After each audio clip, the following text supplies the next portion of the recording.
네, 윤석열 당선인은 대통령실을 해체 수준으로 슬림화하겠다고 수차례 강조했는데 실제로는 어떤 모습이 될까요?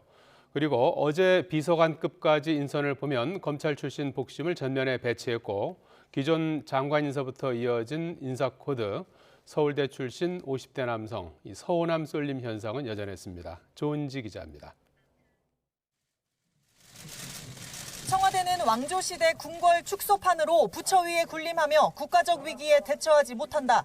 10대 공약에 이런 말을 적을 만큼 윤석열 당선인은 대통령실 개혁을 정부 혁신 첫 손으로 꼽았습니다. 부처 위에 군림하면서 권력을 독점하는 기존의 모습에서 탈피해서 민간의 역동적인 이런 전문가들의 아이디어가 국가 핵심 아젠다에 반영되도록 하는 방안도 구체화해 나가겠습니다. 윤 당선인은 문재인 정부의 정책실장과 민정, 인사, 일자리 수석을 없애면서 군사를 뺐다지만 전체 비서실 인원은 250명 안팎으로 당선인이 대선 기간 밝혔던 30% 인원 감축은 사실상 어려워 보입니다. 게다가 민관합동위원회가 아직 공개되지 않아 인원이 더 느는 건 불가피한 상황입니다. 작지만 아주 강하고 아주 민첩한 그런 대통령실 만들기 위한 인원이 될 것이다라고 말씀드리고 30% 이것보다는 하여튼 조금 더 슬림하게 가겠다라는 원칙에는 변함이 없다는 말씀을 드립니다.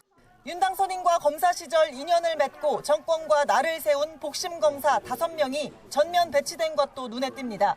당선인이 검찰총장 시절 호흡한 최측근 윤재순 전 대검 운영지원과장이 총무비서관을 맡고 환경부 블랙리스트를 수사하다 좌천성 인사가 나 퇴직한 주진우 전 검사가 윤석열 정부 초대 장관 후보자 인사검증을 주도한 데 이어 법률 비서관에 낙점됐습니다.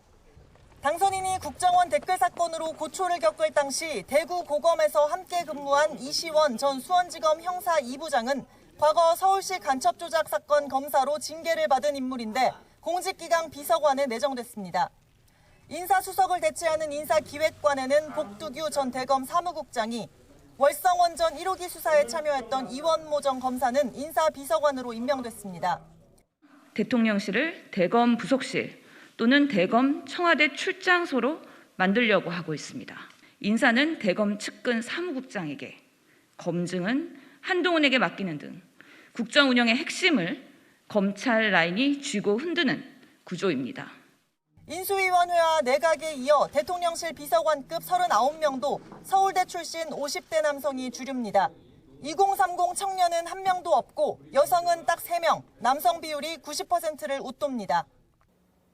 대통령실의 엘리트 공무원들 이른바 늘공을 대거 중용한 것도 특징입니다. 윤 당선인이 과거 검찰 시절 국정농단 수사를 하며 나란 일보다는 자기 장사에 앞장섰던 일부 인사들을 보면서 정치인을 경계하게 됐다는 해석도 나옵니다. YTN 조은지입니다.